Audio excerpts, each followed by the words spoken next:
Le Sénégal. Voilà, merci. Merci pour cette pause artistique. Merci Ndongo. Thank you so much, Father Freddy. Thank you again for representing Senegal all throughout the world. We are very grateful. Thank you so much. Merci Ayo, la mascotte des Jeux Olympiques de Dakar pour la jeunesse. Yay! Thank you Ayo. There we go. Now, direction le nord du continent. Merci d'accueillir M. Babacar Dieye, président de l'Association des Sénégalais, des ressortissants sénégalais au Maroc. You're welcome.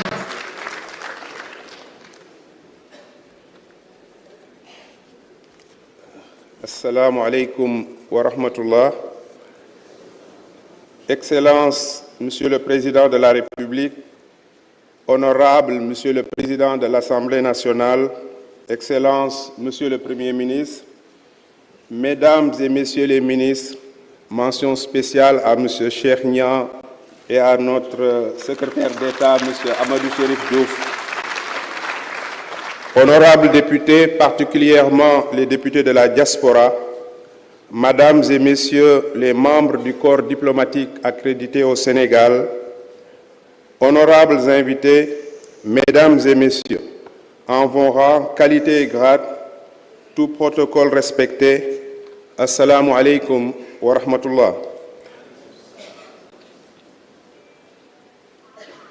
C'est avec une profonde émotion et un sentiment de responsabilité que je prends la parole devant vous aujourd'hui au nom de nos compatriotes établis en Afrique du Nord, au Royaume du Maroc particulièrement, et plus largement au nom de cette diaspora sénégalaise qui porte haut les couleurs de notre nation. Nous sommes plusieurs millions de Sénégalais dispersés sur les continents, portant dans nos cœurs l'amour indéfectible de la patrie. Au Maroc, pays frère qui nous accueille avec hospitalité, nous sommes 200 de milliers à œuvrer quotidiennement, non seulement pour notre épanouissement personnel, mais aussi et surtout pour contribuer au développement du Sénégal. La diaspora sénégalaise n'est pas un simple phénomène migratoire. Elle constitue une force vive, un capital humain d'une valeur inestimable, un réseau d'ambassadeurs qui rayonnent et défendent l'image de notre pays. Nos transferts de fonds représentent environ 10% du PNB, comme l'a souligné le documentaire tout à l'heure, dépassant largement l'aide publique au développement. Mais notre contribution va au-delà des chiffres. Nous apportons des compétences, de l'expertise, des réseaux professionnels, mais également des opportunités d'investissement. Excellence, Monsieur le Président de la République, permettez-moi d'aborder avec franchise les défis auxquels notre diaspora est confrontée. Le défi de l'immigration irrégulière demeure une vraie plaie ouverte. Trop de nos jeunes, désespérés par le manque d'opportunités, continuent de risquer leur vie sur les routes migratoires périlleuses. Chaque embarcation qui chavire, chaque jeune qui périt dans le désert, c'est une partie de notre âme qui s'éteint. Cette hémorragie humaine interpelle notre conscience collective et exige des réponses structurelles urgentes. Le défi de l'intégration scolaire dans nos pays d'accueil reste préoccupant. Le défi juridique et administratif demeure un poids lourd à alléger chez nos compatriotes pour leur éviter ce cercle vicieux de l'irrégularité qui les plonge dans des situations économiques les moins supportables dans un contexte économique déjà difficile. Entre autres sujets, la réforme du Code de la famille est une nécessité parce que nos compatriotes vivant dans les pays d'Afrique du Nord souffrent drastiquement de cet aspect. Le défi de la double appartenance est également crucial. Comment rester sénégalais tout en s'intégrant dans nos sociétés d'accueil? Comment transmettre notre culture à nos enfants nés à terre étrangère? Comment maintenir nos liens avec le pays quand la distance et les contraintes économiques nous éloignent? Face à ces défis, Excellence, Monsieur le Président de la République, des enjeux majeurs se dessinent pour faire de la diaspora un levier de transformation véritable dans l'agenda Sénégal 2050. L'enjeu de la gouvernance migratoire.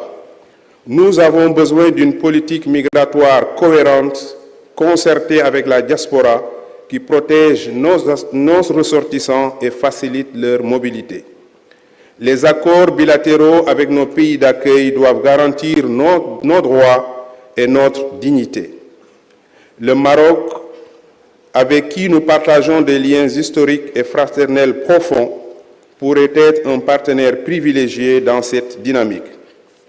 Dans ce sens, d'ailleurs, nous célébrons ce 26 décembre à Marrakech le 60e de la Convention d'établissement entre le Sénégal et le Maroc, et 60e auquel, Monsieur le Président, vous avez voulu bien apporter votre parrainage par le biais de l'Institut Tombouctou du Dr Bakary Samb.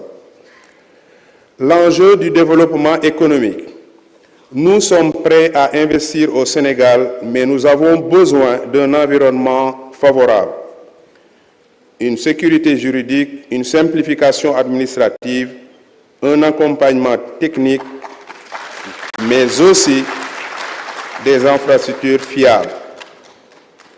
Nos compétences acquises à l'étranger sont des ressources précieuses pour la transformation structurelle de notre économie, notamment dans les secteurs prioritaires que sont la santé, l'éducation, l'agriculture.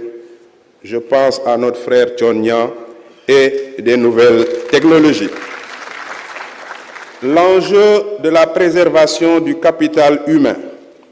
Plutôt que de déplorer la fuite des cerveaux, transformons-la en circulation des compétences. Créons des programmes de retour temporaire à l'image de ce que fait le BAOS. Nous remercions au passage notre frère Cheikh Bamba, le mentorat à distance, l'entrepreneuriat diasporique. Nos jeunes doivent savoir qu'il existe des opportunités concrètes au Sénégal qui valent la peine de rester ou de revenir. Au nom de la communauté sénégalaise du Maroc, je soumets respectueusement quelques recommandations concrètes parce que on est en train de dire que la diaspora est la 15e région, mais nous ne sommes pas administrés comme les autres régions. Dans ce sens, la mise en place d'un Haut Conseil des Sénégalais de l'extérieur, ou bien